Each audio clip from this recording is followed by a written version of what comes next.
Good afternoon, ladies and gentlemen, and welcome to the QUADRISE Fuels International PLC Annual General Meeting. Throughout this meeting, attendees will be in listen-only mode. Shareholders have had the opportunity to pre-submit questions ahead of today's Annual General Meeting, and therefore no further questions will be taken online during this meeting. I'd also like to remind you that this meeting is being recorded. I'd now like to hand over, if I may, to Mike Kirk, Chairman from QUADRISE Fuels. Good afternoon, sir. Thank you. Right, good afternoon, everyone. My name is Mike Kirk, I'm the Chairman, and I'd like to welcome you to the Annual General Meeting of QUADRISE Fuels International PLC. Thank you for attending today. And is there any microphones? The noise is quite loud. There aren't. I'll just make sure I speak up. May I remind you that this meeting is also being observed via the web and a video link provided by Investor Meet Company. Just to clarify, though, only people in this room are formally attending the AGM. But before we move on to the formal business of the meeting and the business update presentation, I'd just like to introduce my colleagues from the board. And if I could ask perhaps to start with you, Laurie, and then work across that way. Thank you. I'm Laurie Much, and I will be taking over as interim chairman from the end of today. Yep, I'm Bill Snaith, non-exec director. You're primarily company secretary. Jason Miles, CEO. Thank you. Yeah, I'm David Scott, head of finance, but I'm not a board member. The meeting today will be in two parts. The formal business of resolutions that are contained in the AGM notice sent to shareholders will be considered first. The shareholders will be asked to vote on a show of hands, and the formal meeting will then be closed and will be followed by a business update presentation and Q&A session. So we can now turn to the formal annual general meeting. The required quorum for the annual general meeting is present, and I formally declare the meeting open. The resolutions on which shareholders will be asked to vote are listed in the notice of annual general meeting that has been circulated to shareholders. And with the meeting's permission, I'd like to take the notice of meeting as read. Is that okay with everyone? Thank you very much. We are holding the AGM as an open meeting, and voting on each resolution put to the meeting will be on a show of hands. And we will be displaying the proxy votes received for each of the resolutions. And to avoid any confusion over voting, I'd like to remind the meeting that only those who have been given a voting card may vote on the resolutions put forward in the meeting. Voting cards are being given to registered shareholders, duly appointed corporate representatives, and duly appointed proxies. Should anyone wish to ask a question during the formal part of the meeting, I'd ask that they be kept limited to the formal resolution being put forward, as there will be an opportunity to ask more general questions after the formal part of the meeting has been concluded and Jason has taken you through the business update presentation. If you do wish to ask a question, could I ask that you raise your hand, state your name and whether you're a shareholder, proxy holder or corporate representative before asking the question. I'll now turn to the formal resolutions to be considered in the meeting, and behind me you will see now the summary of the proxy results that we have received on each of the resolutions. Thank you. The first resolution is Resolution 1, which is to receive the annual reports and accounts of the company for the year ended 30th of June 2021 and the report of the auditors thereon. Now, before I put the resolution to the meeting, can I ask if there are any questions in connection with the proposed resolution? No, thank you very much. I will now put the resolution to the meeting. All those in favour, please raise their hand. Thank you. All those against, please raise their hand. Thank you. I declare the resolution carried by the required majority. The next resolution is Resolution 2, which is to re-elect Philip Snaith as a director of the company who is retiring in accordance with the company's Articles of Association. Can I ask if there are any questions in connection with the proposed resolution? Thank you. I will now put the resolution to the meeting. All those in favour, please raise their hand. Thank you. All those against, please raise their hand. Thank you very much. I declare this resolution carried by the required majority. Thank you. The next resolution is Resolution 3, which is to reappoint BDO LLP as auditors of the company to hold office from the conclusion of this AGM until the conclusion of the next AGM, at which accounts are laid before the company, and to authorize the directors to determine the auditor's remuneration. Are there any questions in relation to this resolution? Thank you. I will now put the resolution to the meeting. All those in favour of the resolution, please raise their hand. Thank you. All those against the resolution, please raise their hand.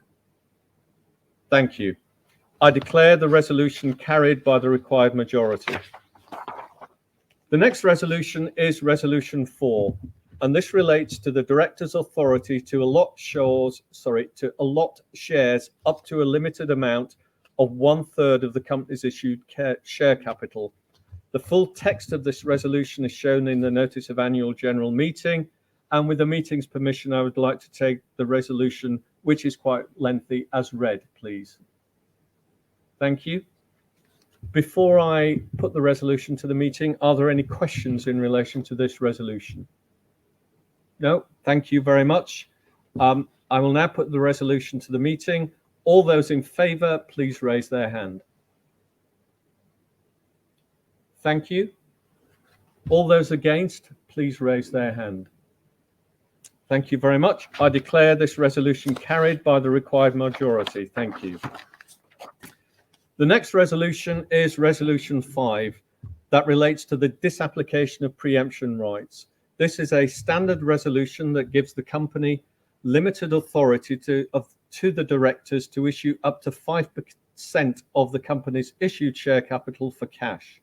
For example, in relation to a fundraising, without offering those shares to existing shareholders. And again, the full text is in the notice of meeting, and if I could take that as read, thank you. Before I put the resolution to the meeting, can I ask if there are any questions in connection with the proposed resolution? No, thank you very much. I now put the resolution to the meeting. All those in favour, please raise their hand. Thank you very much. All those against, please raise their hand. Thank you. I declare this resolution carried by the required majority. The final resolution is Resolution 6, that also relates to the disapplication of preemption rights.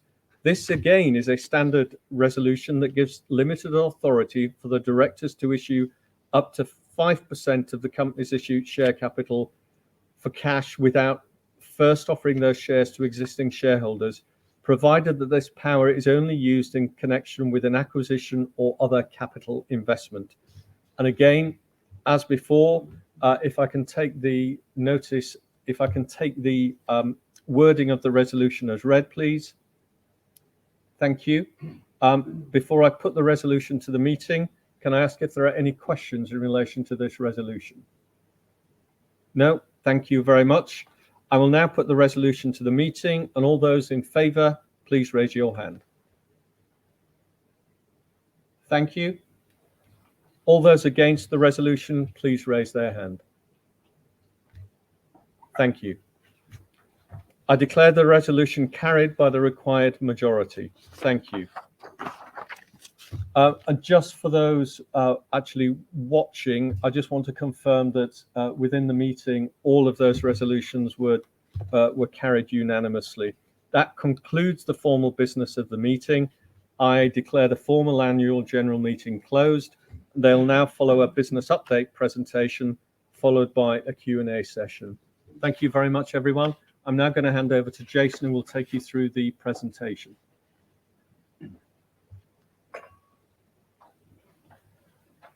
Thank you, Mike, and welcome everyone to the room and also online. It's a great format to be able to reach out to as many people as we can during quite interesting times at the moment. So without further ado, moving on from a disclaimer. Obviously, this year we've had a very busy year. We've made great progress, but also we've admit today, especially in terms of some of the updates, that some of the projects are not quite where we would like them to be. Feel free to ask very specific questions. I'll try and address each of the projects as we go along, but to give you some highlights, as we see it today. Sorry. Okay, Dan. Yeah, I'm just trying to get rid of the balls. I think that's on. Okay. I don't know if you can get rid of those, unfortunately. Just hover your mouse over the slides and away from the slide deck. It'll remove the bars for you. I think that's on. Okay. That's on. I think we'll probably have to live with it. So, MSAR and BioMSAR, they really have a key role in accelerating the energy transition to net zero. But we're in the middle of a real dichotomy. There's a space race going on at the moment where lots of people are chasing a dream with regards to green fuels, which requires a massive investment in new infrastructure and bring all sorts of additional problems to the world. While back on Earth, there are some technologies today that we really believe are really key to and pivotal to the transition process, which will immediately reduce emissions today. So we are looking to change the narrative. There's lots of headlines being met by very large companies promoting hydrogen and methanol, ammonia, all of which have their own features, some positive, some bad, and we'll try and put that into some perspective today. But we're looking to change the narrative. We really believe that we have a great part to play in the transition process. And we really feel that this is an area of the business that we can really develop, both with MSAR and BioMSAR. But furthermore, we're not stopping there with what we're doing today. We're driving R&D, our RDI forward as well, looking at new opportunities and new means of producing a net zero product. And it's important to say right here and now that net zero today is not really net zero in reality. If you're producing green methanol or you're producing green ammonia, you're actually only getting about 80 to 85% reduction in CO2. So there's no such thing as having zero CO2 in the world with some of the options that are being put today to the marketplace.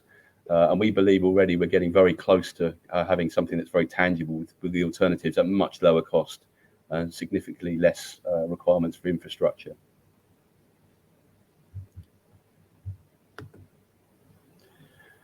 And in terms of changing the narrative, for a small company, we really are punching above our weight. We really believe, we really believe in what we're doing in the company. We're trying to get the message across to as many people as possible. We're getting good airtime through some of the industry associations that we're working with, such as the UK Chamber of Shipping, and we're trying to get the message out to as many places as we can, obviously with the resources that we have available. So, we are really seeking to get to enhance the message both online in terms of some of the things we're saying through social media, and the work on the website is in progress as well so people really fully understand the products that we're delivering and how they can help the transition process. It's not perfect yet, we admit. We're really working towards improving that messaging so that people really understand where we fit.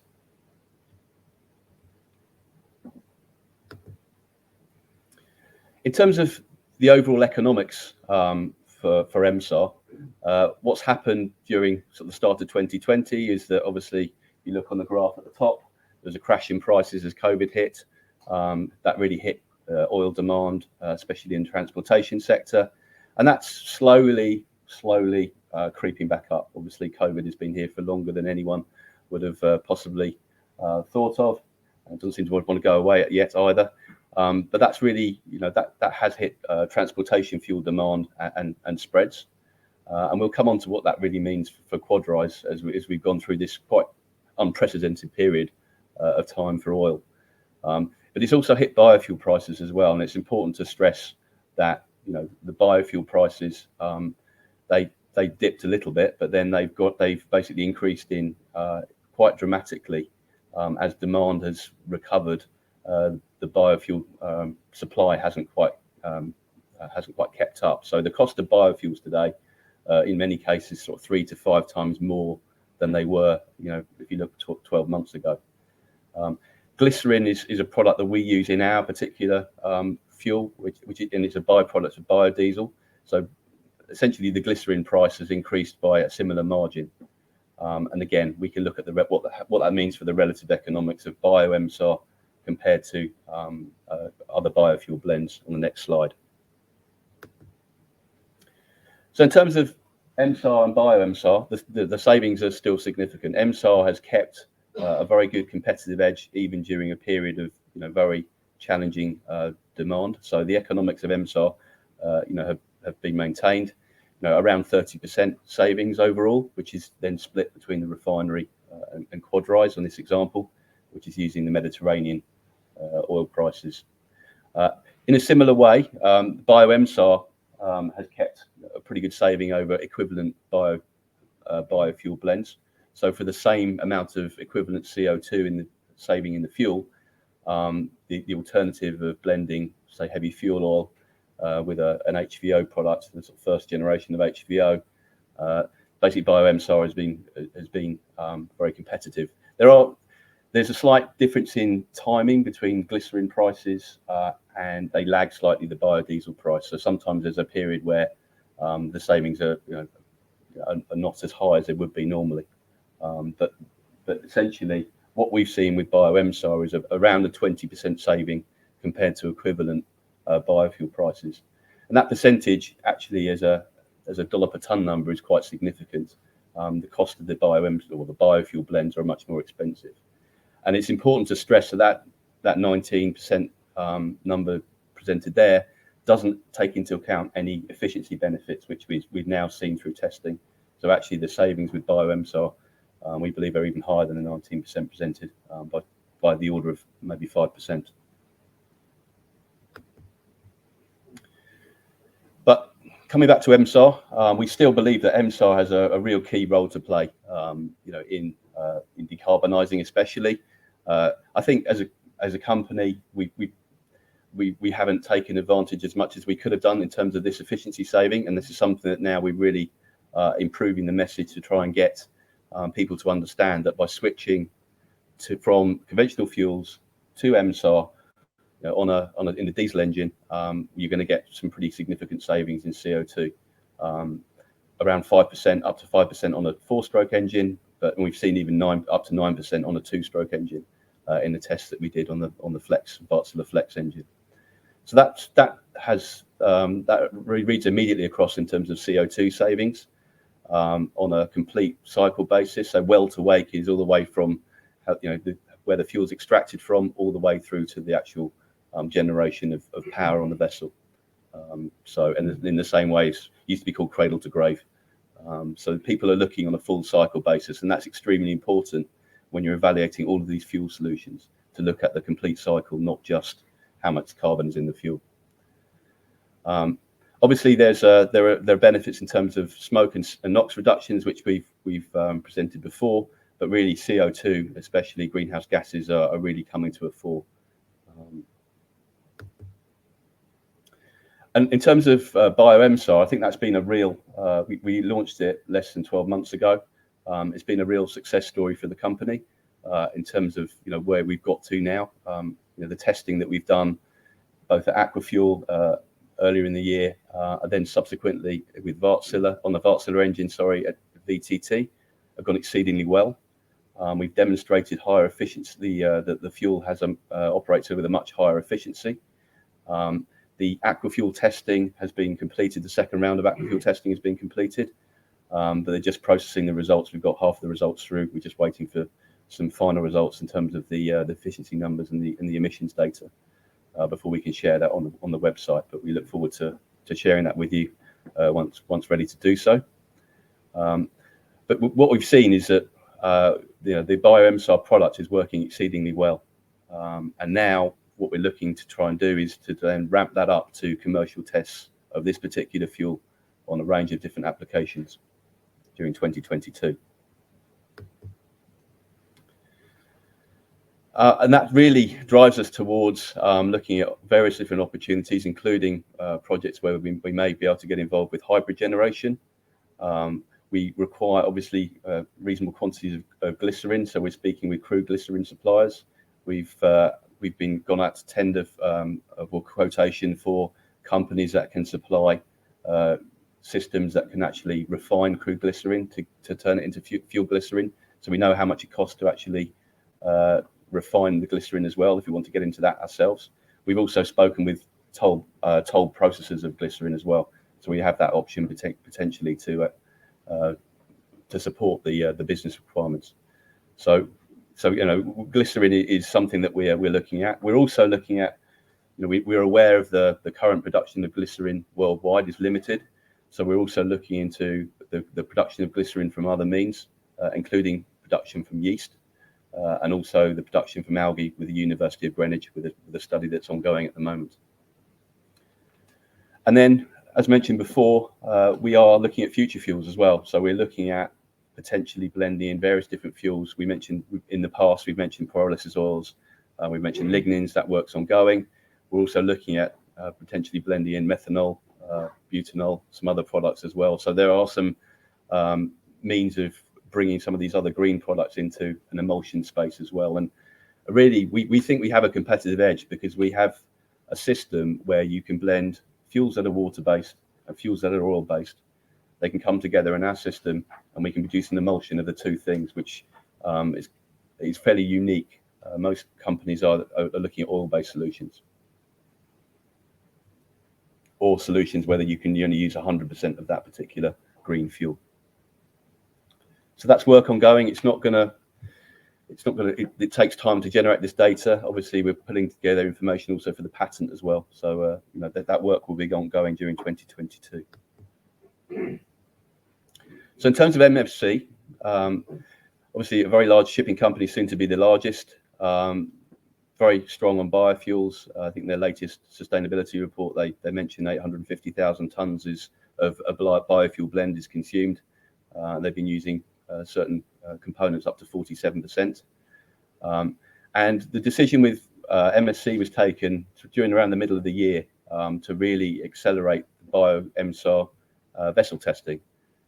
And why was that? Why did we take that decision? Well, that's to really try and secure the resources of the OEMs. The OEMs, the big engine manufacturers, are only focusing on their efforts on activities that are looking at future fuels, sustainability. They won't really support anything else, frankly.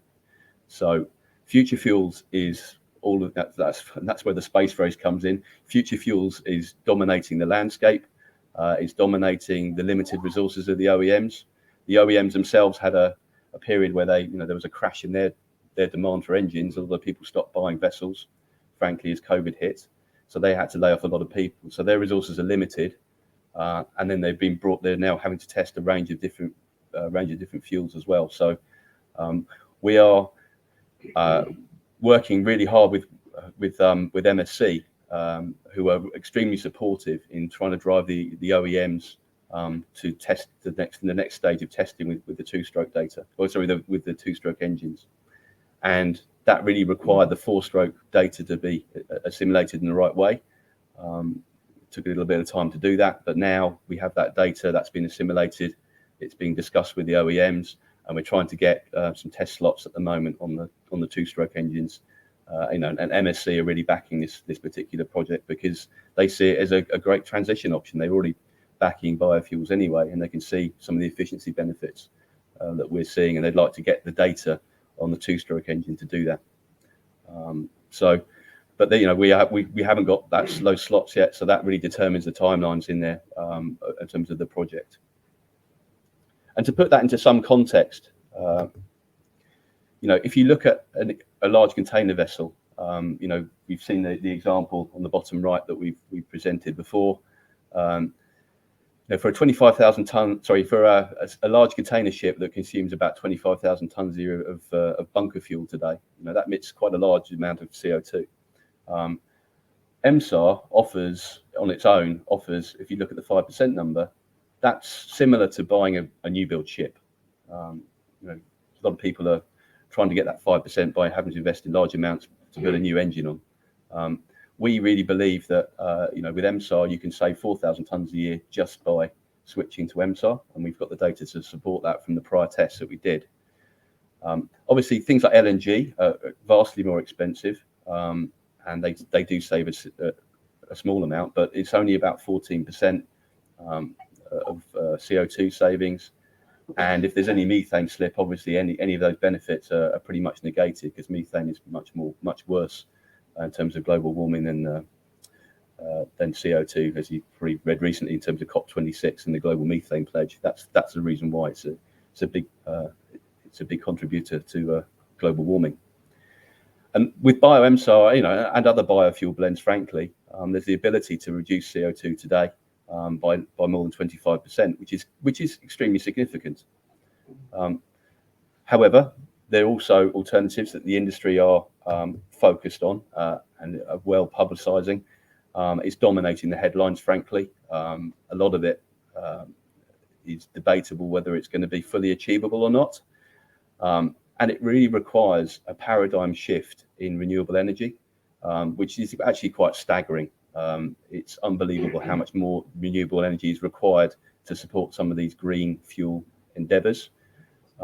We've looked at some of these numbers already. So if you look at, they define these fuels, the way they're manufactured, as grey, blue and green. Grey is how things are done today. Blue is if you manufacture the fuel with natural gas, and you then capture the carbon emissions via CCS, carbon capture and storage. And green is if you actually make it with renewable energy. So you can see on the right that the largest saving is if you make the fuel with renewable energy. That's where you get the largest reduction in CO2. That itself requires a huge amount of renewable energy. So for each container ship, you need 50 megawatts of power. Now, that in terms of a wind farm is significant, because that 50 megawatts, if you build a wind farm, you actually need 4 times that amount. So you need actually 200 megawatts of power. Okay, so that's 70 to 80 turbines, a big area to do it. That's for one container ship. If you do the same thing with solar panels, you need a huge amount of solar panels. The number is quite staggering just for that 50 megawatts, because a solar panel, you put it in 50 megawatts, you need 500 megawatts of solar panels, because they only operate for 10% of the time.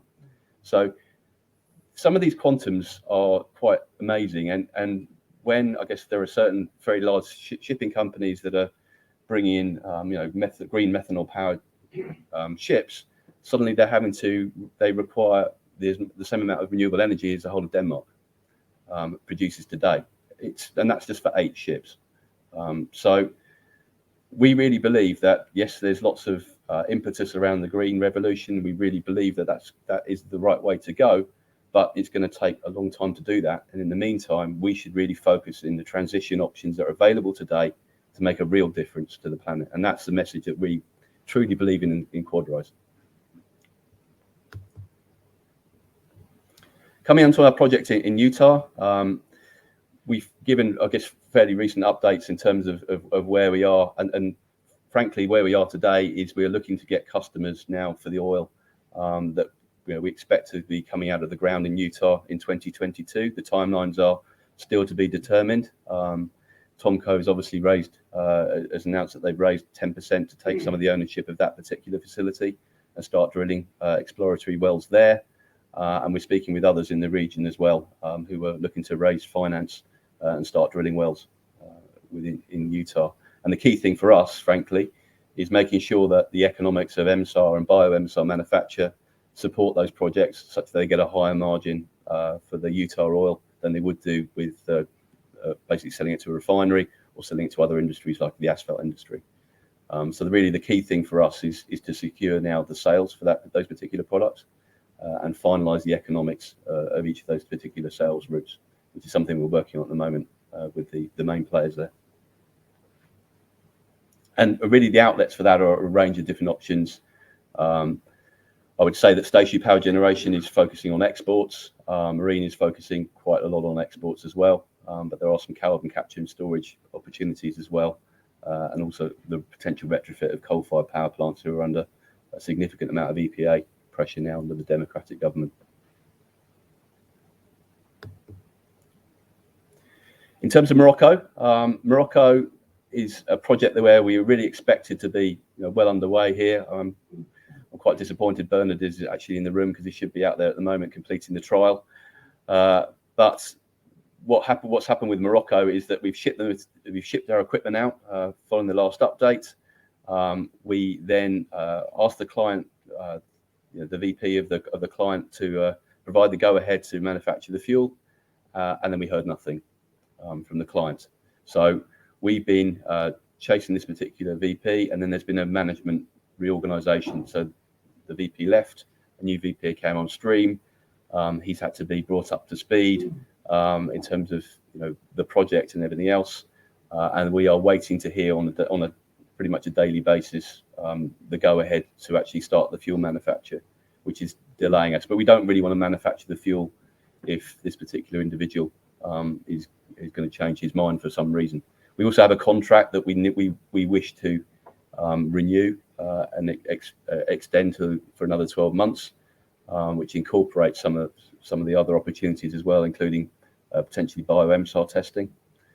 So we're looking to try and push that particular extension through as well. So at the moment, I'd love to provide you with good news about Morocco in terms of the trials actually happening. But at the moment, we are in this impasse stage where we have new management coming in, and our agent out there is very busy at the moment, trying to secure that agreement. So, like you, I'm extremely frustrated that this trial is not underway, such that we have this project ongoing, but it's work in progress. Elsewhere, we are making very good progress.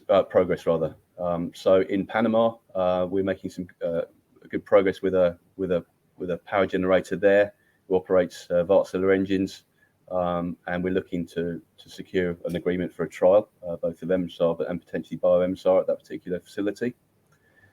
In Mexico, we've made good progress. We've had a lot of data now shared with the national oil company there. We process that data and run some preliminary economics. We're just making sure that we've got their internal price deck. We've been sent half of it, but we need the other half to finalise the economics. But on the face of it, at least the economics of MSAR manufacturing in Mexico are extremely interesting, and we see a couple of very good opportunities for refinery refueling, which should be the most simple option if you've got dealing with one particular customer.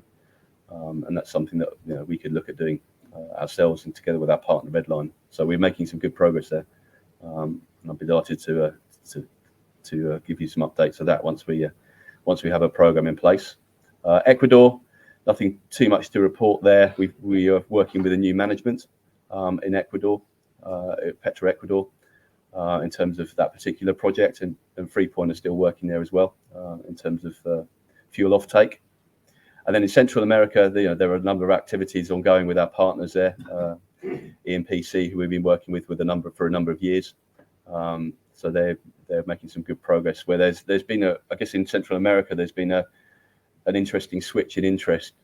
People have been obviously a little bit obsessed and focused with LNG, but given the spike in LNG prices, now people are warming up to other opportunities around the fuel oil generation option as well. And then in Saudi Arabia, that's reared its head again. We have meetings arranged, or a meeting arranged very soon with the Ministry of Energy, one of the departments there, looking at essentially sustainable options for oil going forward. So in terms of resources, obviously people are very well aware of the changes in management. We have a recruitment process which is completed for the COO. He's due to formally start in January. Informally, he'll be coming in next month to start initiation process, and we look forward to sharing his details in due course. Contractually, we can't share that yet with you. It's sensitive to him, but as soon as we are able to, we'll share the details of the individual. Who's a very good candidate. Mike sadly stands down today, and I'm sure we'll all have a chance to wish our thanks to him. The process for his search is progressing well. We've recently received a long list of candidates that we're sifting through at the moment to bring that through to the interview process. So that's progressing well. Obviously, Laurie will very kindly has agreed to stand in as interim chairman, which we're delighted about, given his experience with the company. And the transition plan with Mike anyway had been in place. So obviously his departure will be sorely missed. But we had a transition plan in place anyway, where myself and David and others were taking up quite a lot of those responsibilities. So it should be fairly seamless. And the new team are really, we've got a good team of expert consultants, some of whom you probably see on the website, some of whom you don't, and we probably need to, I guess, improve our to let you know who we're working with. But we've got some really good people working with us as consultants as well, who are really providing some great input to the team as well.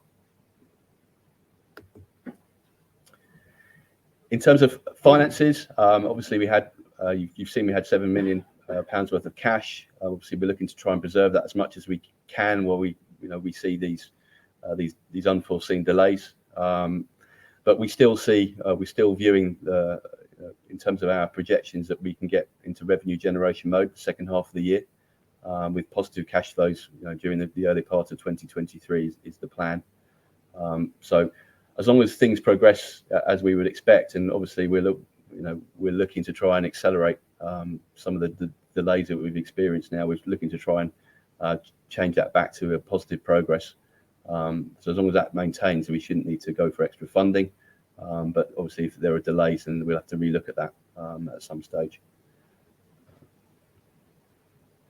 But yeah, it's key to say that we know this already, but it doesn't take much for us. It really requires one project with 2 MMUs to make us cash generative. So we can, even one project would make a significant dent in our revenue generation.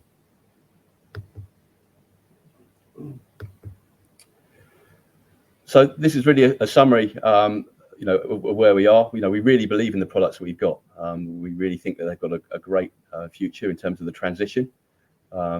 We've got some very interesting projects, some of which are quite challenging from a timing perspective recently, but others are appearing which are could actually accelerate relatively quickly. And we have some great opportunities in terms of some of the new decarbonisation solutions, in terms of hybrid power generation as well. And we're fully funded. We believe that the funding we got in at the beginning of the year will take us through to the commercialisation phase. So I think finishing on that, then we can move straight into Q&A, if that's okay. And what I'll do in terms of the Q&A for the benefit of the people online, there are some pre-submitted questions, so I can answer some of those. But I think it's fair for people in the room to ask their questions first, and I'll repeat the question for the benefit of the people online, and then provide our answers. Yeah, and I think just as Sorry, Mike, you're working the mic. Yeah, if I can just sort of very briefly, I think because probably most of the questions are going to be about our projects and things like that, it really makes sense for Jason to be here and answer those directly. If there are any that are relevant for me to answer, I'll come up. But as this is being managed in a hybrid meeting, it really makes sense for Jason to stay here and direct the questions appropriately. Thank you very much. Okay, any questions? Go on, Ian, you were here first today, so. Yeah, thank you, Jason. Ian James, long-term shareholder. The KSA meeting, how did that come about? Is it something that they requested, or is it because we've been badgering them? I've been in contact. Sorry, the question was the KSA meeting. How did that come about? Was it down to them contacting us or us badgering them? It was us. Well, myself, I've been in contact with the people from the Energy Ministry on a regular basis, and one of my contacts there had moved into a particular role that was looking basically driving their oil sustainability program. So I used the opportunity during his move to reintroduce what bio-MSAR especially could offer alongside MSAR, and that then related that basically translated into the meeting that we now have planned next month. Sorry, this gentleman was next. The MSAR bio-MSAR production unit at QFR, how many tonnes per day will it produce, and when will it be operational? So the bio-MSAR production, sorry, the question was the bio-MSAR production unit, the new one at QRF, or how much will it produce? So basically we have a range of production units that we can use for both MSAR and bio-MSAR. The same unit is used for both products. So we have a lab unit that works that provides 0.5 tonne an hour. We have a pilot unit that can produce up to 4 tonnes an hour that we've just recently purchased. In fact, we have 2 lab units. We have 2 lab mills at 0.5 tonne an hour. We have 1 new pilot unit that runs at 4 tonnes an hour, and then we have 2 commercial units that we can produce up to 40 tonnes an hour of either product. And are they all operational? And are they all operational? Yes, they all are ready to run. Yeah. So with that, Sorry, the pilot unit is sitting in Denmark at the moment. So yeah. So we're ready to receive it. We're just waiting for some electronics to formally get that from the supplier. But that does actually run today.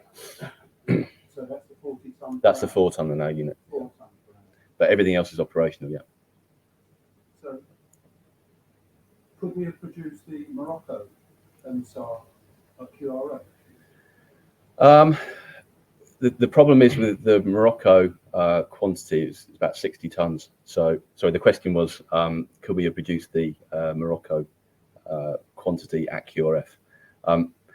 The Morocco requirement is about 60 tonnes, and that's really beyond what we would like to produce at QRF unless we had to. So the decision has been made to make it at another facility. So all of our equipment is there, ready to go. We're just awaiting for the instruction to actually proceed, and we'll use our pilot unit to do that, the 4 tonne an hour unit. But we're not going to make the fuel if the client's not ready to receive it. That doesn't make sense. So 60 tonnes, 2 tanker loads. Yeah, well, 3. It's basically 3 ISO tanks. Sorry? 60 tonnes is 3 ISO tanks.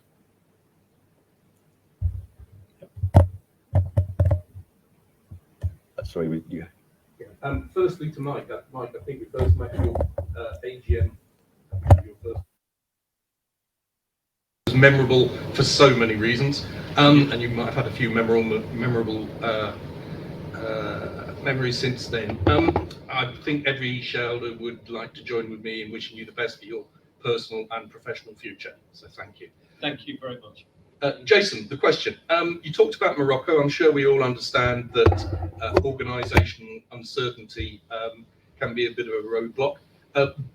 From your comments, do you believe this is still a when it will happen, or has it, with the new VP that I think you mentioned, become a if it will happen? No, we still believe it's a when it will happen.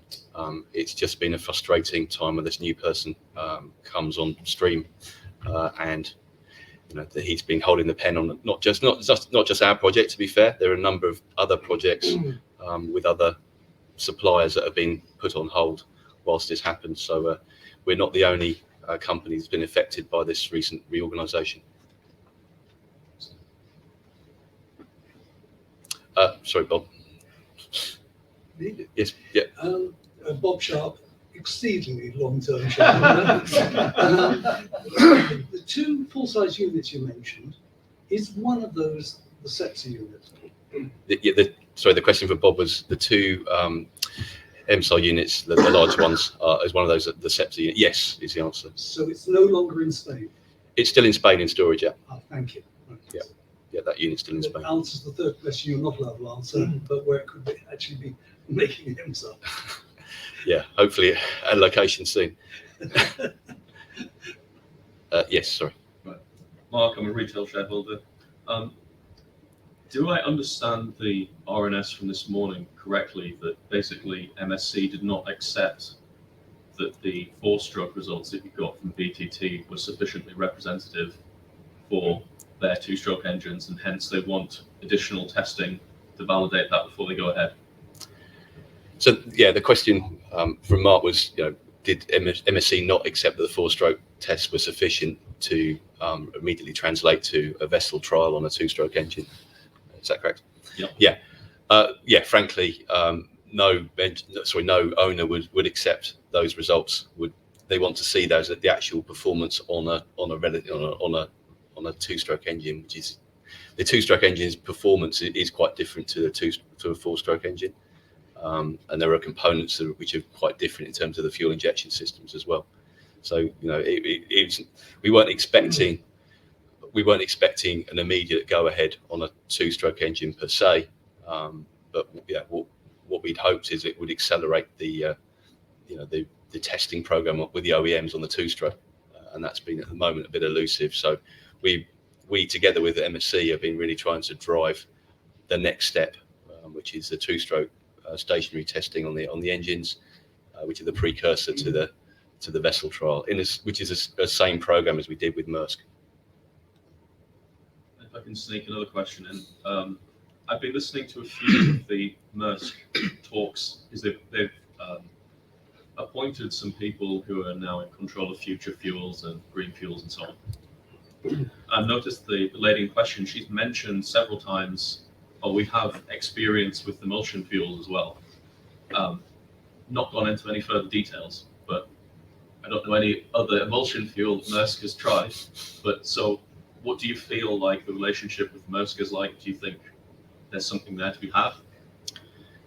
So the question from Mark was that some of the presentations that he's been watching with Maersk, they've mentioned the emulsion fuels, that they had experience, and is there an opportunity for QUADRISE? Is that fair to say?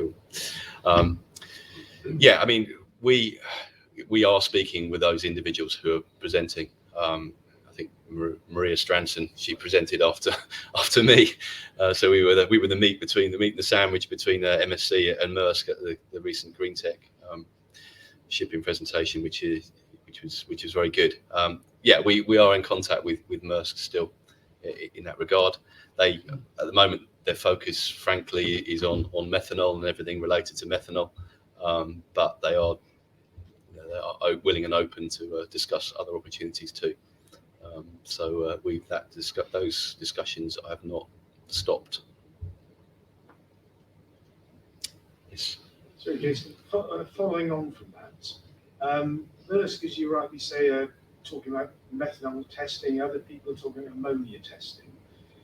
I haven't heard anywhere any of these companies talking about loaners. So why is it that QFI seem to be the only people who have to go through this loaner process? Question from Ian was he's been hearing about other companies, companies such as Maersk having to being testing methanol, testing ammonia, but no mention of low-nose. Why QUADRISE having to be drawn through the lengthy loaner process? Is that fair to say? They are having to go through the loaner process, so it is a reality. So all of the new technologies that are brought in, and even the most recent announcement, I guess, in terms of the LNG conversion with Wärtsilä, I mean, all of those new fuels have to go through the same process of low-no testing. The reason that I think there was a question that got picked up, or I picked up on from somewhere. Why are companies like Good Fuels able to go ahead with particular testing, and why QUADRISE struggling? The difference is that Good Fuels are blending in a biofuel component which is very, very similar to conventional diesel and already approved by the engine manufacturer. The reason that QUADRISE is different is we're introducing an oil and water emulsion to an engine, and there's just not the experience there on the 2-strokes anyway yet. So that's really why QUADRISE are having to go through that low-no process. But it is a barrier for us, which is extremely irksome, given we know the fuel does work extremely well on particular engines. So we are looking at other ways as well to see whether we can find an alternative means of trying to either fast track or circumvent the low-no process so we can actually get up and running. But good question. Thanks, Ian. Yes. Jason, turn you down long-term shareholder. Listen, we had the trial with MERS, which got interrupted. Is in a way, if we restarted again, we have to start back from square one with 4,000 hours again, or could we incorporate what we'd used to offset? Is it feasible or not? So the question from Tony was, we had just under 2,000 hours, I think it was about 1,400 hours experience with Maersk.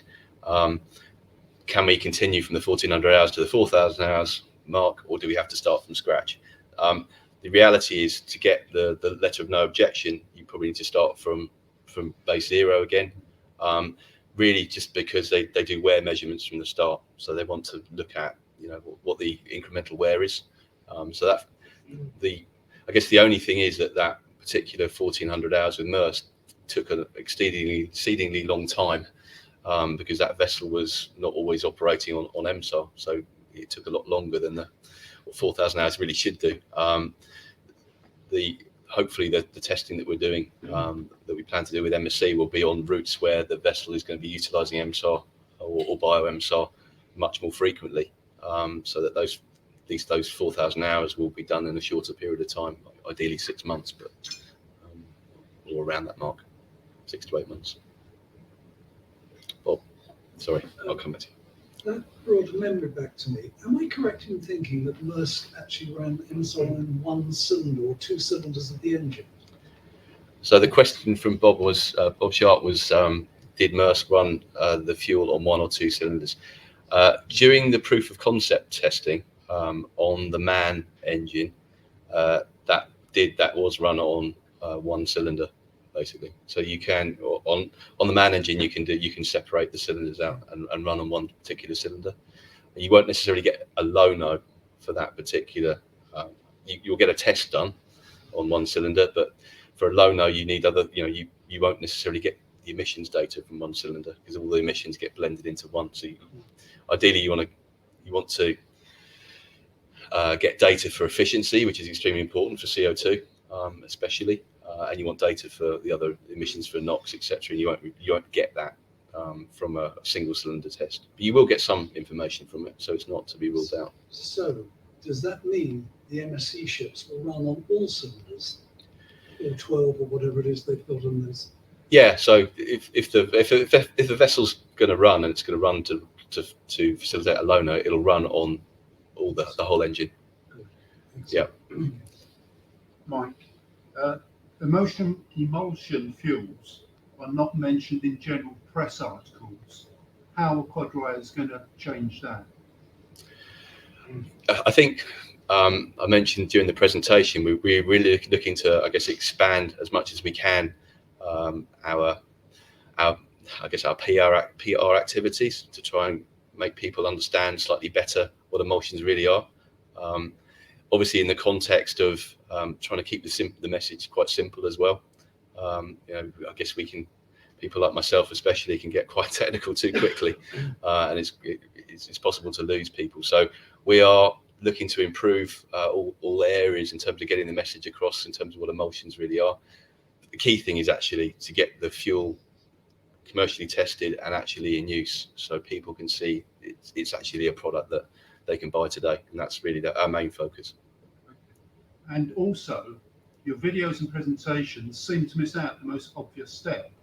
This is a lump of bitumen, or this is a bucket of thick oil.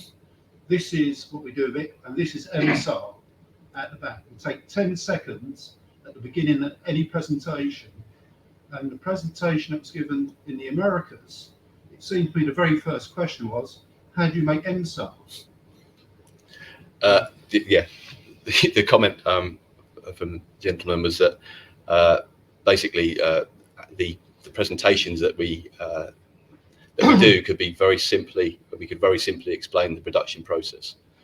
So yeah, we've gone through several iterations of that particular, of how we introduce the fuel, and I wouldn't say we've got it perfect yet. So we'll take your comments on board, and we'll by this time next year, hopefully we've got a better means of explaining what we do. But I think the message is also that's quite important, frankly, is that is the carbon reduction, the energy transition message as well. That's equally as important as how you make the fuel, because that's really the why. We're doing this because it's lower cost, lower emissions, means of transition to towards net zero, and that's really the key parts of the message, and it can be done very quickly without massive infrastructure changes. That's extremely important. So, following on from that question, and there's an observation here, is I remember the AGM going back, I don't know, 6-7 years ago, and the floor came up and we were talking about MSAR, and it was all about why don't we push the green credentials, how good it was. But at the time, the board was going, no, we think we'll get too much back press on it. So going on from how we should present things, I don't know if we missed some opportunities over the years. I have been a long-term shareholder for 10 years, still am investing. So I just think it's so important to get this message out. Especially the new buyer as well. Yeah, so it's a very good observation. I think, so the question from Mr. Skinner was, been invested for a number of years, remembers sort of 6 or 7 years ago, why don't we push more the environmental message, where we're maybe obsessed before about the economic message, and the environmental bit took a backstop. I think what's changed in the last couple of years is that there's just been this paradigm shift in terms of the planet's extremely important now. Sustainability is key. You've got people in really conservative industries like the marine sector, for instance, who didn't do anything, frankly. They suddenly have to shake themselves up, and they're thinking about running on methanol and ammonia or hydrogen.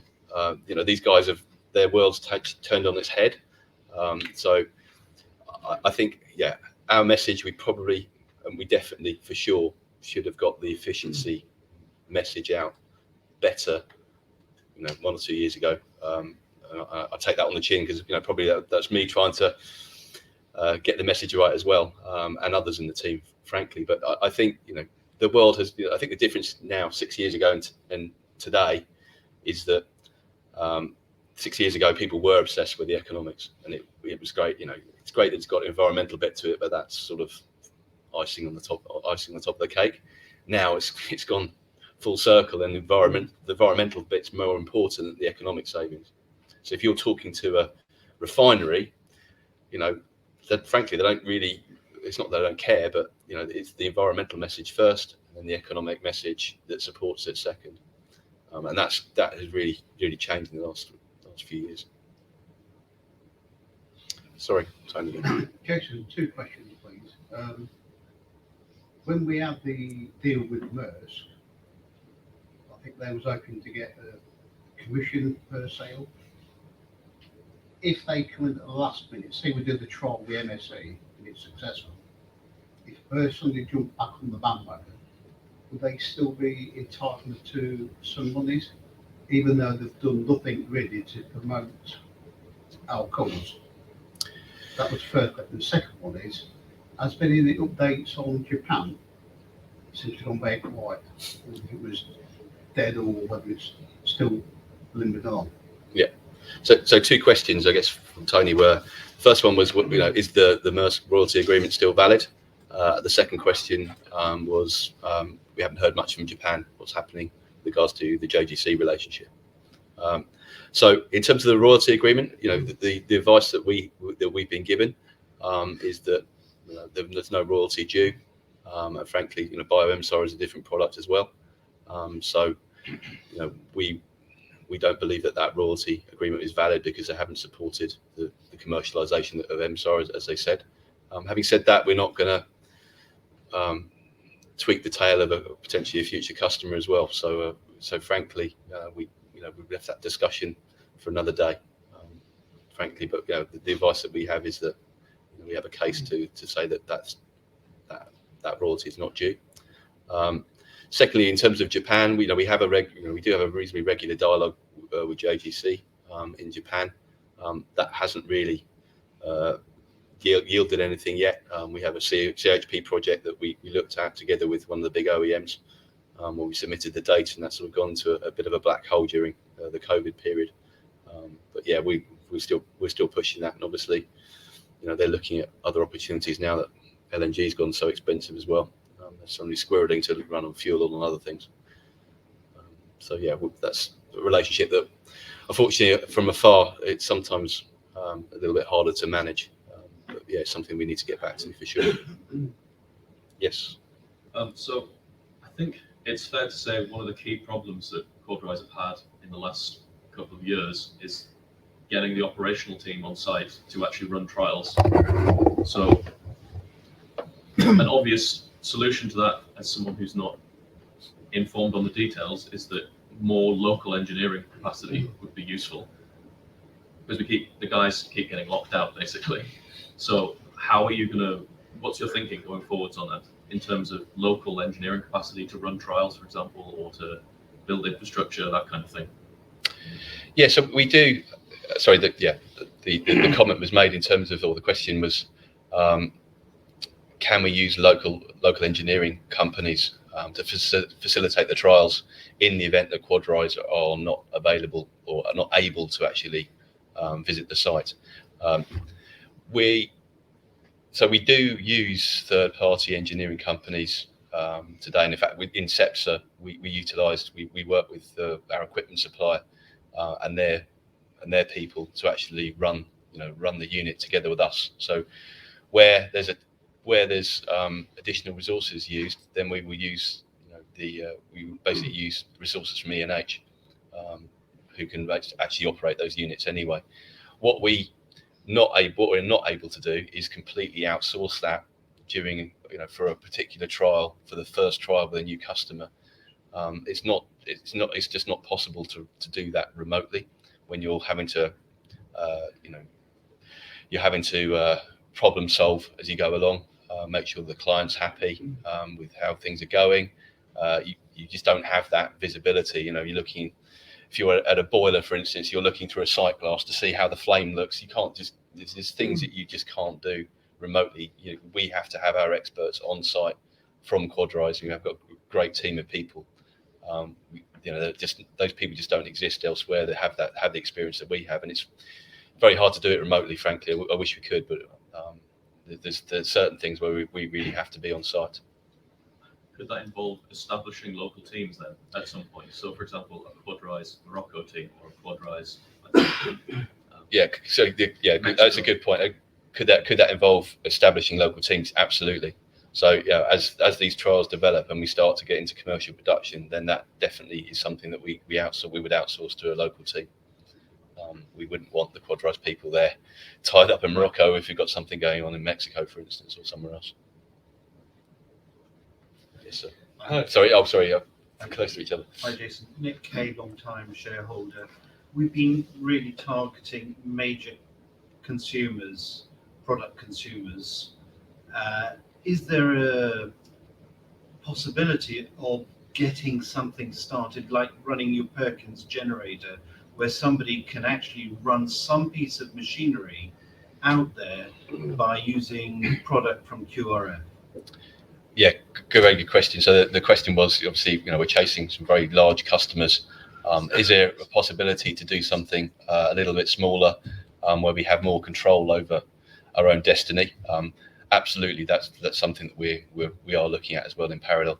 We would really like to have something up and running so that people can come and kick the tires, see how a generator's operating, etc. So yes, that is certainly something that we're looking at in parallel to the key projects that we have as well. But even the key projects can offer that opportunity as well, to be frank, even at a small scale. So we are certainly championing at the bit to have something up and running again. Good question. Sorry, this gentleman was next, or does that go? Thanks, Jason. You helpfully included a slide around the cash runway for the business, and that was reassuring in a number of respects. So thinking forward in a year, so we're all sitting in another AGM, what would you say are the vital few milestones that have to be passed so that we are talking about the transition from an R&D company to a commercial revenues company, and not talking about more delays and more hopefuls? Yeah, a good question in terms of, in a year's time, how can we transform the company from a company that's been in R&D mode and trial mode for a number of years to a company that's revenue generative? We basically have to convert one of these projects or one of the other projects that we're working on as well from a commercial trial phase to commercial revenue phase during the next 12 months to be revenue generative. We really want to be, I really want to be standing here in 12 months time saying that we're now generating revenue. So just to check my understanding, you're saying that any one of those three, which is MSC, Utah, Morocco, would transform us to close enough neutral or free cash flow? Potentially, yeah. It depends on the scale, obviously, of each of the opportunities. But even being in revenue generation mode transforms how the company's viewed externally, and demonstrates to people that we're serious, right? We've got a commercial contract. We're now running. It really changes how everything for the company. So that's really the focus. Sorry, I've got please. If I could just come back to MSC for a moment, please, Jason. You've explained, I think, excuse me, that one of the issues is limited capacity in the OEM to test two-stroke engines. And I suppose the question I got is, MSC is obviously a huge client of these OEMs, and if they were really jumping up and down and saying, we want this tested now, then the OEMs would probably do it for them. So I suppose the question I've got is, how important is BioMSR potentially to MSC? So a good question for me at the front was, in terms of the two-stroke testing, why is if MSC were serious, they'd be jumping up and down and forcing the OEMs to proceed with testing. I can assure you 100% that MSC are doing exactly that. They are just unfortunately meeting resistance with the OEMs who are not coping. I would love to share with you the contents of some of the emails that are pretty forceful in trying to make sure that the OEMs take BioMSR seriously and enforce the importance that MSC have in terms of the BioMSR project. I can't obviously do that for you, but I can say that they are jumping up and down. But at the moment, the OEMs say, "I'm sorry, we can't do it," and there's a bit of a discussion ongoing.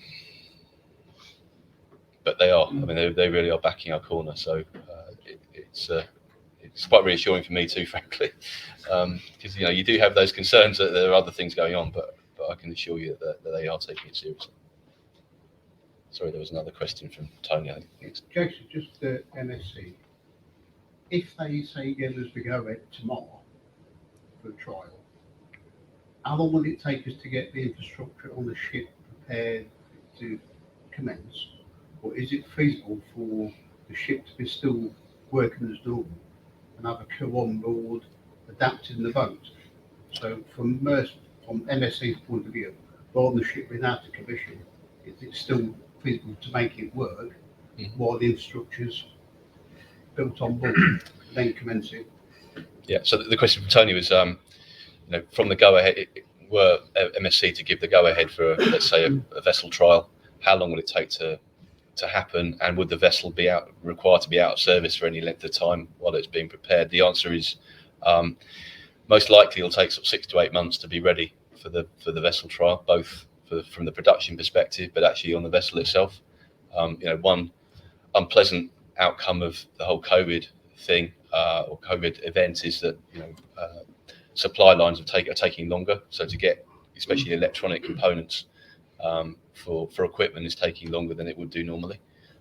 So the guidelines that we've been given recently are between 6 to 8 months for delivery of some of those components. So we are discussing with some of the suppliers of this equipment, which long lead items are key and what can we order early, so that as soon as we get that go ahead, we can push a button and start buy the key equipment early to try and bring that forward as much as possible.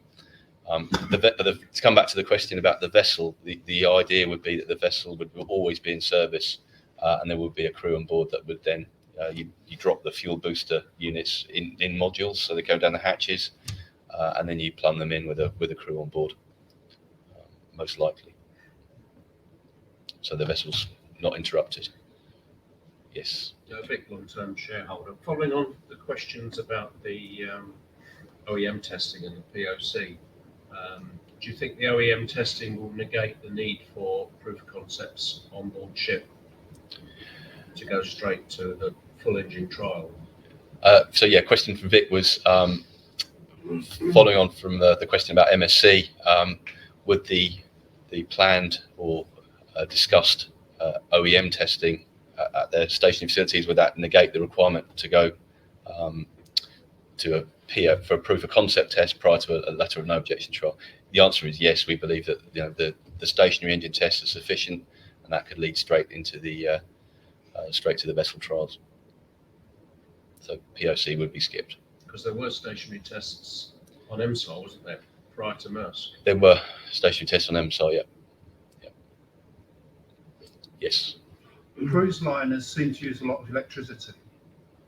Is this electricity generated on board by Cummins type generators or by Wärtsilä type engines? Yeah, so the question was that in terms of the cruise ship application, is electricity made on board by Cummins engines or Wärtsilä engines? They tend to be for the bigger cruise ships, which are actually significant consumers of fuel, albeit not during the last couple of years, but normally they would sort of consume about 50,000 tonnes a year of fuel on each cruise ship, and they tend to use the four-stroke Wärtsilä engines predominantly. There are some MAN engines on some of them as well, but Wärtsilä engines are quite used quite a lot in that application. So that's definitely an area that we have the bio-MSOL results now from the four-stroke testing we did at VTT. So that's one of the applications we're looking at, is the four-stroke marine application with other potential clients. Yes, sorry. Has any kind of timeline or insight into when you're going to get access to OEMs for testing been given, or is it still just at the minute you're just going to have to wait and see, pray, etc.?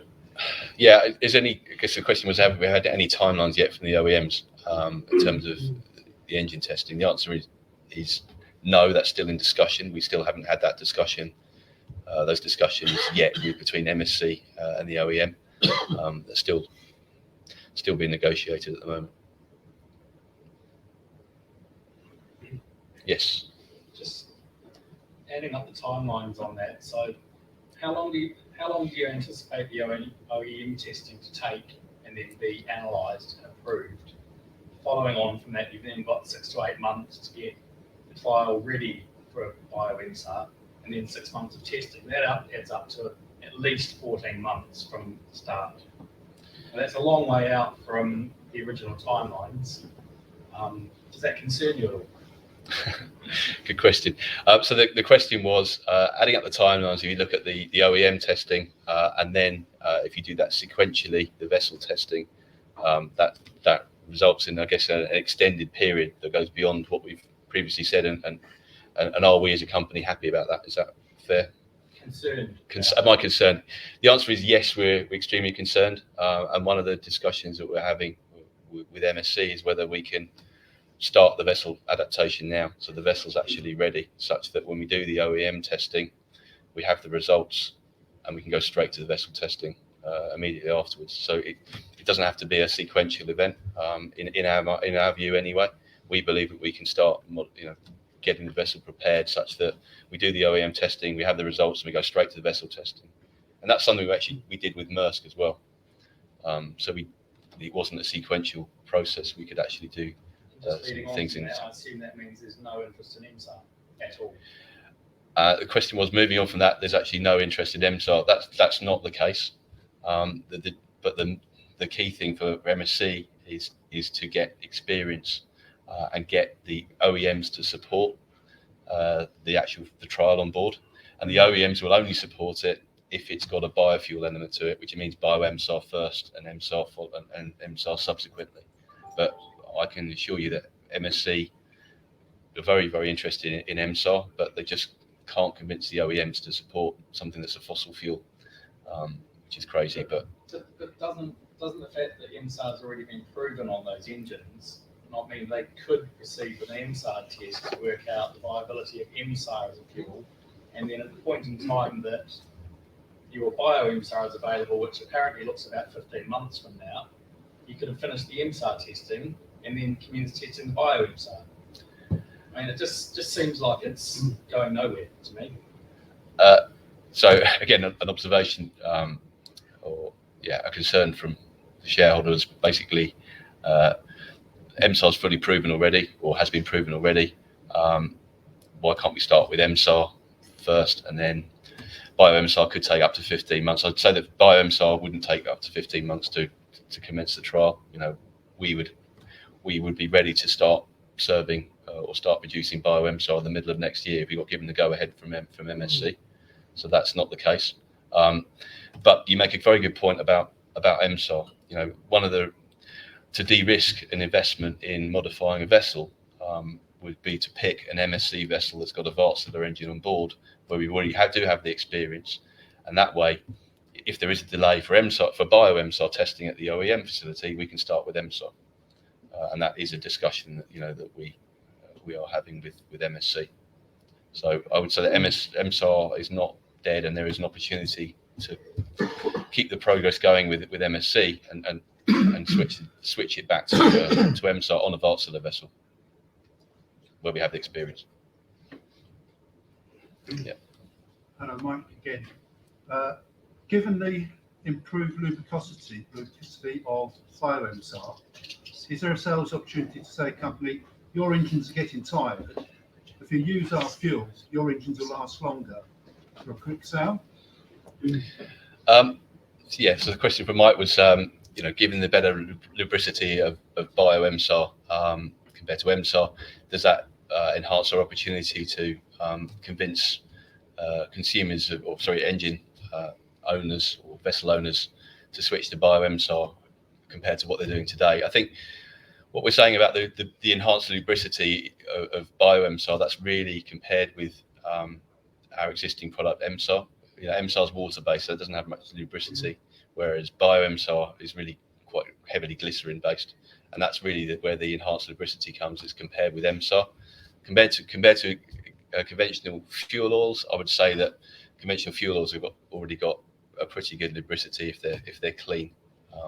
Where an engine's running on diesel, sometimes that's where the lubricity is not quite so good. And some of the low sulfur fuels as well, the very low sulfur fuels, they don't have a great lubricity, and that's where potentially bio-MSAR would work. But really, the markets for bio-MSAR are frankly where an owner's looking at or using today biofuels or looking at running on biofuels. It's really comparing that biofuel with bio-MSAR, and that's where the argument lies. And they're more likely to make the change because it's got better emissions, better efficiency, and a lower cost than they are purely about lubricity. But it's an interesting point you make.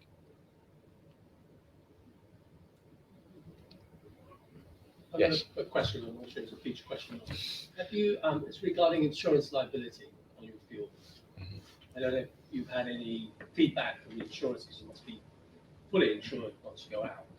There's an engine blowing up, or you get in the press, some fuels can devastate an engine. I presume you're fine with what you've had from the insurance companies that you're talking to ensure QUADRISE. Yeah, no, we do. The question was in terms of insurance. Do we have? I guess is MSAR covered if in the event that there's an unfortunate event on an engine which results in it failing? We have cover by Lloyd's in terms of product liability to cover all of the activities that we do. So yes, we've been supported all the way through. Sometimes it gets a bit more challenging. Things get a bit more complicated, but yeah, it's not any easier. But we do have cover, and we have just renewed it actually quite recently. Look at David, I think I signed the invoice.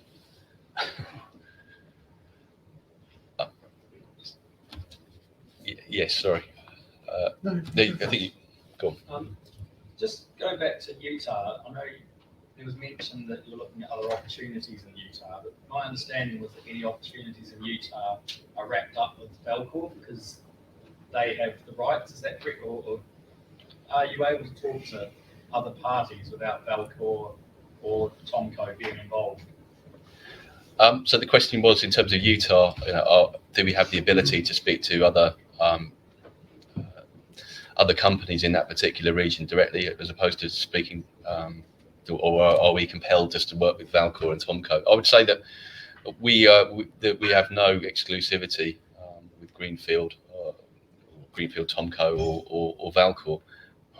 However, we've got a very good relationship with both Valcor and Tomco, and if we have to work with, I guess, reliable counterparties in that particular area who seem to be able to raise money as well, for the developments that they're doing, then those are the companies that we prefer to deal with. But that doesn't prevent us from dealing with other people as well. But yeah, we've got a very good relationship with those guys, and I think we're happy to continue that. Sorry, there was a question. No, you're okay. Whilst we're on the Utah issue, is the product initially going to be used for raising heat, or do we know if MSAR or BioMSAR has a use for a specific company or a specific part of engineering? So yeah, the question was with regards to the Utah project. Will the fuel itself be used for heat generation, or will it be utilised for their sales applications? I would say that at the moment we're looking at both, potentially, for heat, for steam generation. But that's a little bit more sensitive in terms of some of the permitting. So more likely it would be for end use in the power generation sector, I would say initially. So that's really the main sectors that we're focusing on, both within the US and also externally. And is there a user lined up for use of at the moment? Not yet, no. And that's one of the things that we're working on at the moment is to try and find an end consumer where, once these wells are up and running, hopefully next year, we can take some products and actually get it to that particular user, do the trial, demonstrate it works, and then that will lead to a commercial contract. And could they be a producer for MSC? Could Utah be a producer for MSC? Yes, ultimately, for a low sulfur product. Yep. Go on. Oh, I'll come in possibly at the end. Mark, long-term shareholder. Just want to see you a moment. Let's go on. Don't worry. Sorry, I've forgotten the answer anyway.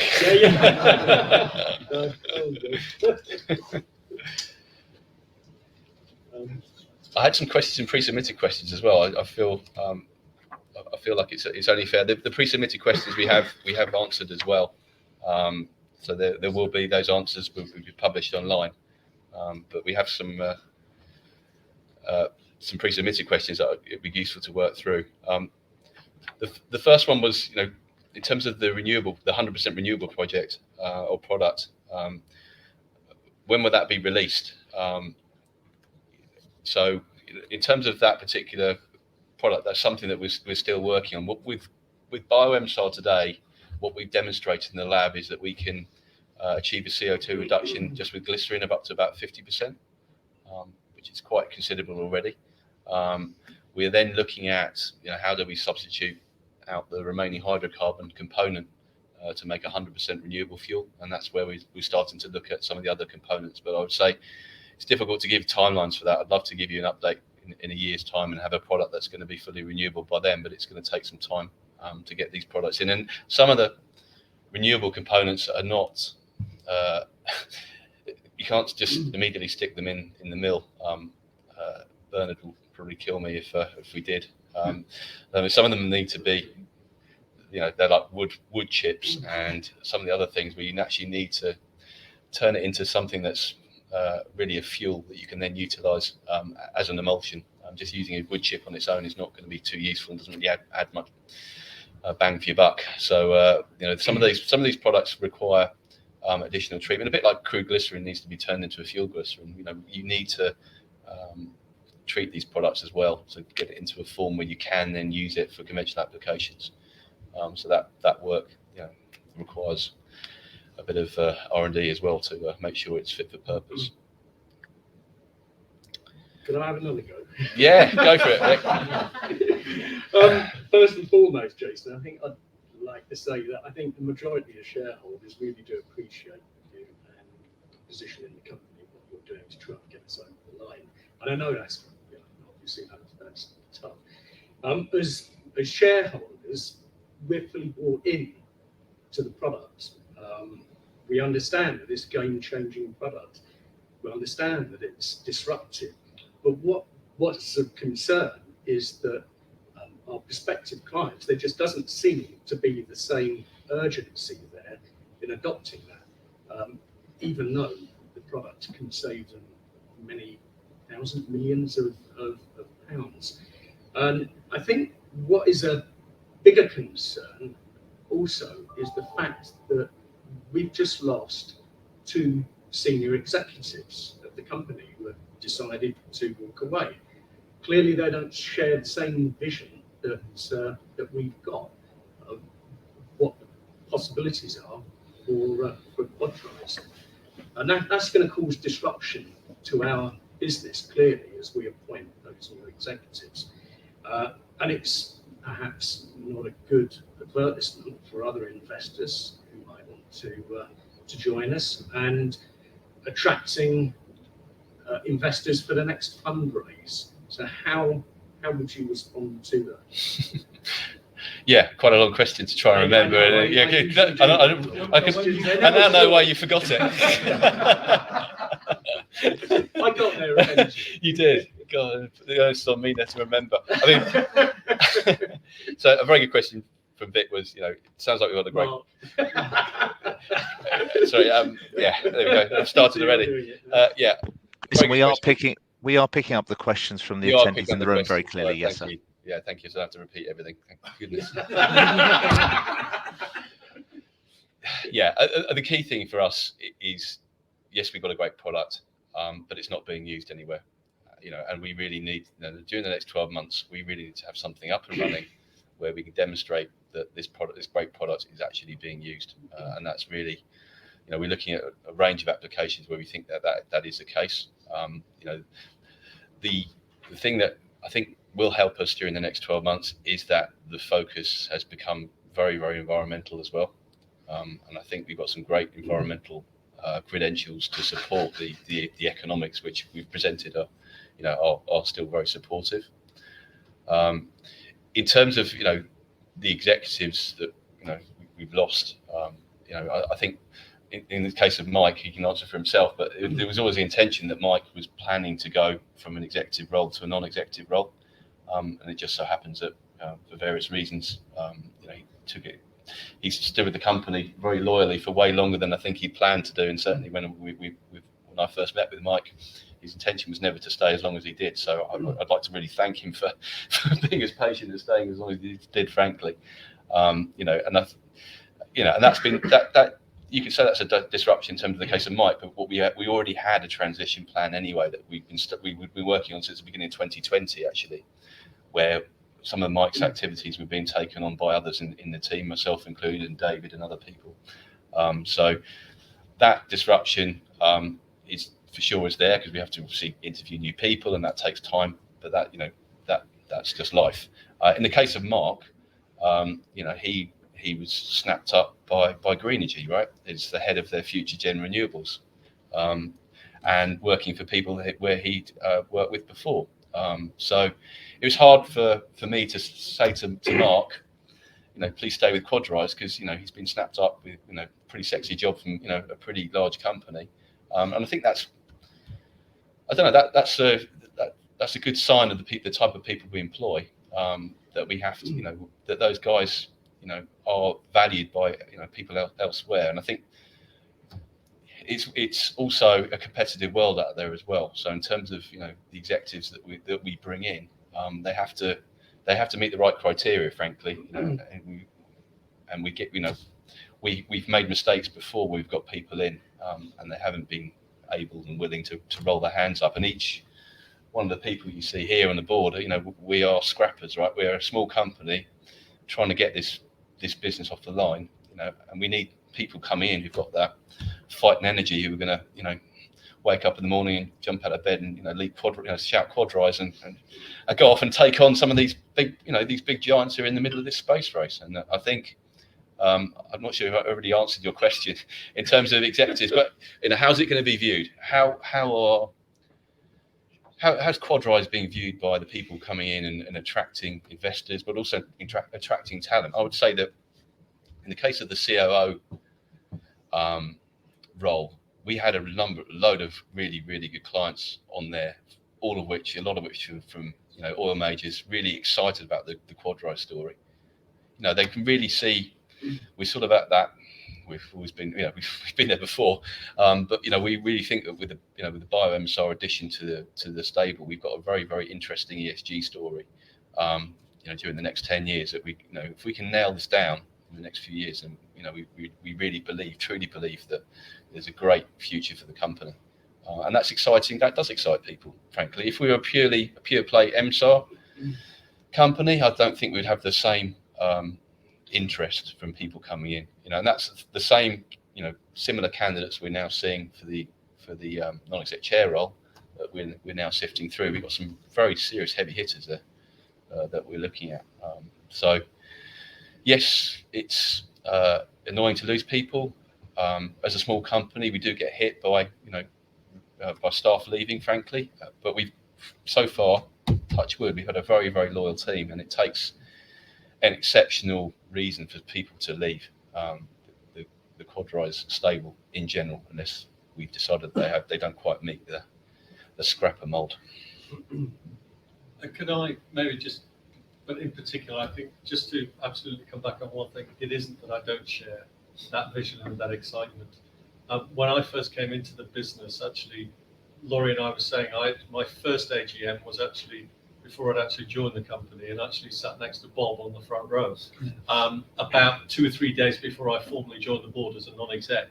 I then went on 4 months after that to become executive chairman, and at that time the expectation was I would be in that role for about 18 months. When we then put in the plans in terms of moving to a non-executive capacity, it was my view that actually I think it's a very different proposition for a chief executive like Jason to work with someone who's been executive chair for 18 months and then move back to a non-executive capacity than it is for someone who's been in that role for nearly 6 years. So I think in terms of absolutely getting the best out of Jason, my view was it was best that it's a new non-executive chairman coming into this role. And I absolutely still believe that's the case. In terms of the disruption, I think Jason's put it really well. The disruption caused by Mark leaving is more challenging, but that has been actively managed and is actually going to be effectively dissipated almost entirely when this new person comes in very soon. And I think you'll be really excited when you find out who that is and their experience. In terms of disruption caused by me, frankly, it's like taking your hand out of a bucket of water. When you take your hand out, there isn't a hole left there. So Jason is irreplaceable. I'm not. Laurie will come in, seamlessly take over that role in an interim capacity, and through the process that has been gone through with external executive consultants, we'll get absolutely the right person to be leading the business as non-executive chairman in the future, but with absolutely Jason leading the business as chief executive. And I think the other thing is, whilst I've been privileged to act as executive chairman, one of the things that we've been able to do is build up people who've already been within the business a long period of time. In particular, it's been great working with David, who's been a really invaluable supporter of myself in terms of the PR and IR, taking increasingly a positive role in that alongside Jason. And it's actually, bringing that capacity up within the business so that it does have the people who are out there scrapping on a day-to-day basis. And I will continue to be supporting the business from afar, and I will be retaining my shares. And I'm not. I talked to Nick about this earlier. I own those shares jointly with my wife. So when I say I'm not going to be selling those shares, it isn't a case of I will or my wife. I won't, but my wife will. The only things that you would see potentially in terms of me selling shares, if I do a bed and ISA, because some of them are still not in an ISA. Other than that, I am very content to retain my shares. I think there's huge value in them, and I've still got options in the business that I think there is huge value there as well. But absolutely, this business is going to be better led by a new independent non-executive chairman in terms of the board, and it is absolutely best led by Jason as CEO, and he's doing an absolutely fabulous job doing that. Seems like a good time for me to say a few words as well, Jason. Shall I come over? Yeah, why don't you do that so people can see you, though?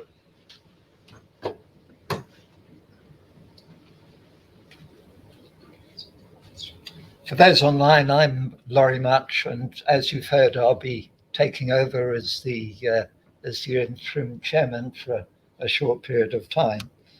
And I'm sure those online and in the room here would all want to wish Mike and his family all the very best going forwards. As Mike just indicated, he joined the company as a non-exec director in December 2015. He's been with us for almost exactly 6 years, and he was appointed chairman 4 months later. And as we've spoken about today, the company's been through some challenging times during his tenure. After much promise, we had the disappointments, of course, of Saudi Arabia and Maersk. But on a more positive note, under Mike's guidance and leadership, and of course with the continued support of yourselves, our shareholders, the company successfully concluded a number of fundraisers, and what this has done has substantially extended the range of potential business opportunities that you heard about today, including the exciting transition to biofuels and the net zero potential for the company. And in my view, and I hope in your view as well, it's in one area in particular where Mike has made a tremendous contribution, and that is in much improved investor and shareholder relations.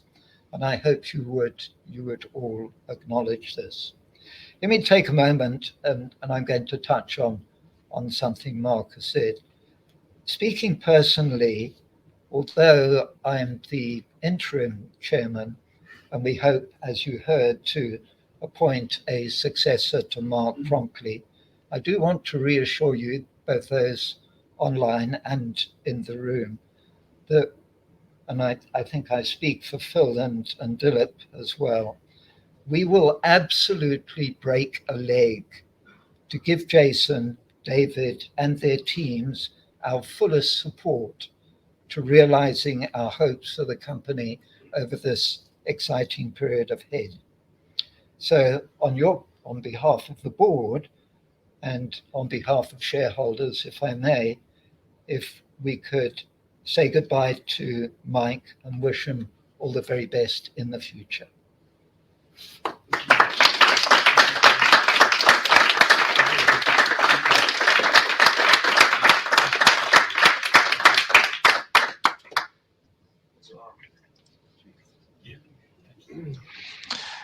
Jason, just to say that we can make available immediately after this presentation all the pre-submitted questions that you very kindly responded to, just for your reference. So I think we haven't managed to get through all the pre-submitted questions, but I can assure you that we've answered all of those. And I've been told by Mark at Investor Meet Company that they'll be available immediately after the meeting. So I think that we'll draw the meeting to a close. I'd like to thank everyone who came to the meeting today for the update. And if you have any further questions, feel free to obviously send them into IR, and we'll work through those as soon as we can. So thank you very much for your participation today. Thank you guys all online. I hope you got a good experience. Thank you. It's great. Thank you very much to the board of QUADRISE International for broadcasting today's annual general meeting.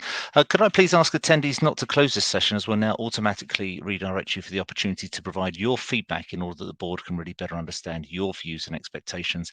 This will only take a few moments to complete, but I'm sure will be greatly valued by the company. On behalf of the management team of QUADRISE Fuels International, we'd like to thank you for attending today's presentation. That now concludes today's session, and good afternoon to you all.